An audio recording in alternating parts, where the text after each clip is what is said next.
My name's Damon Oorloff and I'm the founder of Kingsley Re-Engineered. Kingsley Re-Engineered provides a fully rounded restoration service from standard restored cars right the way through to fully re-engineered cars that can be used every day. So we can take a car and reproduce it like it came out the factory in 1970. So no additions, no changes, except for the fact it won't corrode quite as quickly.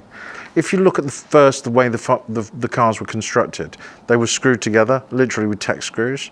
They have an external seal on all the doors. We improve every element from how the shell's built, through to how the windows seal, how the doors seal, how the car produces a high vac system, so it's got its own new heating and ventilation system that's a fully blended air conditioning system, so it won't mist up on rainy days, right the way through to power, engine, gearbox, driveline, brakes. The list is quite exhaustive, right the way down to Apple CarPlay, so whatever somebody wants. We're like a tailor, essentially. We formed Kingsley Re-Engineered because there was a hole in the market. Unlike most classic cars, a Range Rover can be used every day. It's one of those cars it's classless. You can turn up to Buckingham Palace in it, you can turn up at a scrap dealer's in it, and everywhere in between. So for me, the car is just an icon. It's just the car that you can do everything with. Unlike most classic cars, you can put all your family in it, you can put the dog in it, you can do all the ING things, so hunting, fishing, shooting, whatever you want. Or you can go screaming around the lanes in it if you want to. I was born within a stone's throw from Land Rover. If I'm honest with you, everybody either worked for Land Rover or acquired things from Land Rover when I was in my youth. And I always wanted a Range Rover. I was born in 1965. The Range Rover was launched in 1970, but we were seeing pre-production cars on the estate that I lived because people worked for Land Rover since I was 3 or 4 years old. The shape and the drive was just something special. There was nothing like it. That big box design, it was a huge car in the day, not so much now, it's the same size as a Freelander now, but it was a huge car in the day. We would go out as a group and have 5 of us on the back seat of it, sliding around from one side to the other as we went around corners. Going to central Birmingham, we were towering above all the other cars around us, and it was just something special. Turn the clock forward 50 years, the look of the car is still lovely, but the drive of the car leaves a lot to be desired. That great big long single lever gear change, it's not conducive to easy life. The rolling round corners isn't great. The 12 miles to the gallon isn't fun. It's irrespective of money, it's just a bit naughty. You can't drive around in a car that does 12 to the gallon. It's just... So getting something that drives a little nicer, that has creature comforts, that doesn't leak, that you can't hear the thing corroding around you. If you go out at night around here, you can hear the things rust. You don't want that. You want something that does all the things the modern car does, but with style, with miles to the gallon, with all the things that we like, yet looking like an individual. So we're not just cookie cutters. We're not just the same. We're different. Our clients like different. Kingsley was named after my grandfather. So Kingsley Oorloff was a guy who was, I get upset now. Sorry. He owned a body shop in a place called Ceylon, Sri Lanka. In 1939, he opened it. He was a coach builder, a wonderful, wonderful man who, when cultural things happened in Sri Lanka, they came to the UK in 1963. And I named it after him. So if you walk into Kingsley today, the basic way in which we start commission is always the same. We don't restore to different standards. We restore to one standard only. But you can go in, and if you haven't got a car, we can supply a donor car. We can take that donor car and produce that donor car as a 90s looking, an 80s looking, a 70s looking car. We can supply that car as a ULEZ beta, so something that's over 40 years old, with effectively products and parts which are perhaps later, so later style air conditioning, which is Kingsley's own, later style Apple CarPlay, all those sort of things through. The basic commission would be model of car and what you want that car to look like. Driveline, the type of engine, what you'd like to do, what you'd like to achieve in terms of power, whether that's a standard 3.5 on carbs, right the way through to our 5 litre injected on standalone MBE injection, and anywhere in between. The process is a straightforward, similar to buying a suit. Choose the cloth, choose the cut, choose the delivery method, and choose how you're going to want it. Do you want it with an extra pair of pants? How do you want it? We can do the same as the tailor can do, but for your car. When choosing, we try to advise clients. They will have only built 1 or 2 cars in their life.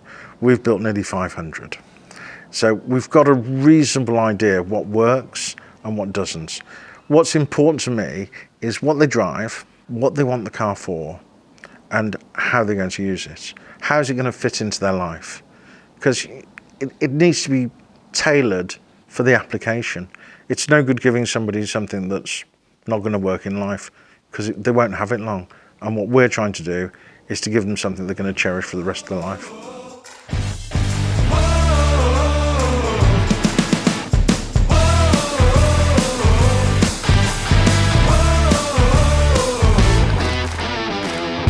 The most defining moments for me was the second official demonstrator that we built, which was about 12 years ago.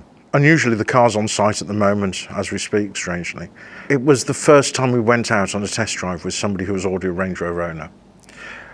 I approached a roundabout with our new fast road suspension system and our tubeless tyres, and we didn't slow down. And the guy who was in the passenger seat expected an off. He put his hand on the roof, the other hand on the dashboard, and braced himself for going off the road. And we went round the corner and he went, "I'll have to have the suspension, please." As we caned it up to the next roundabout, he went, "How fast is this car? I'll have to have the engine." And as we slowed down, which we weren't slowing down that much for a series of S-bends, he went, "It stops as well. In fact, can I just buy the demonstrator?" And that was a big deal for me. That was the first time that people have seen the whole package.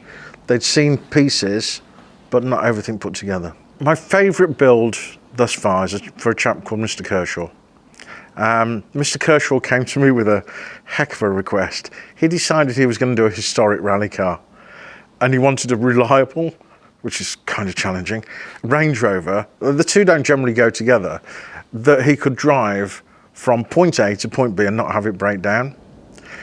The car was the first of our historic rally cars and has just returned from Belgium to Turkey with no breakdowns. I love the car because it's the classic case of fix it and fix it and fix it till it doesn't, and can't break anymore. It's a beautifully balanced engine, a stunning driveline, all packaged in something that looks like it came out of the 70s. The build I'd most like to be commissioned for has never been requested. And that's something a little bit insane. Space frame, Range Rover with 2-wheel drive. Something which you could take to Goodwood and put on the track.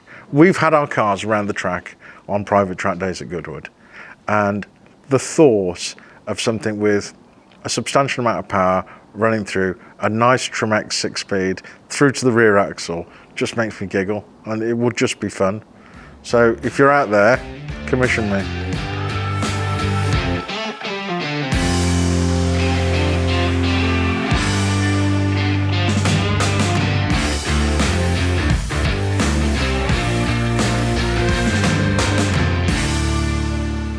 There's been a multitude of trials over the years, from parts to staff to car supply.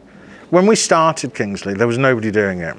Nobody was messing around with Range Rovers, and so parts supply was plentiful. We could buy a donor car for £1,000. That same donor car, there's 1 million people trying to do what we do, and so they're just not out there. If you're to compare, why Kingsley? Kingsley doesn't suit everybody. Kingsley only suits people who want the best. You know, there's a lot of people who just want something that looks okay, you know, that's moderately passable. We don't suit those kind of people. We suit people who want and expect excellence, who want cars which will not only look good, but will drive well, that will handle well, that will produce a decent amount of range, and more importantly, that will never corrode. So my plans for the future are to take us across the other side of the pond. I think there's a lot of demand and appetite for conversions of Range Rovers in the States. Over the last 12 months, we've been getting more and more inquiries. We're delivering more and more cars. We're just about to deliver one to Mexico. We're about to deliver one to Texas, and we've got one going to California. So there's more appetite for our cars. The Americans, I think, have never had what they call coupes, Range Rover coupes, which I find quite delightful. The two-door car. You know, they've always had county long wheelbases and county short wheelbases, mostly soft dash. So these earlier cars, especially as two doors, unless they've arrived from somewhere like Portugal, have just never landed in the States. So I think as the time has progressed, we're no longer making one-off pieces. We're making pieces which we've seen that work, and then productionizing. So for example, our exhaust, which we've developed over the last 12 years, has now turned into a production exhaust. Our suspension system turned into production. Our wheels, production. So we're becoming less innovative on each car and more production biased. Electrification is a really interesting subject. Kingsley, I don't believe, is a supplier and can be a supplier for electric cars. We are fortunate in that we've been commissioned by several electric car companies to build their standard cars for them. So we build the chassis, restore the body, and give them to put the electrics in. I think it's far too specialist and far too irresponsible of us to think that we can be a manufacturer of electric cars as well. So let's just do what we do. Let's partner with companies who do great electric conversions, and let's go forward like that.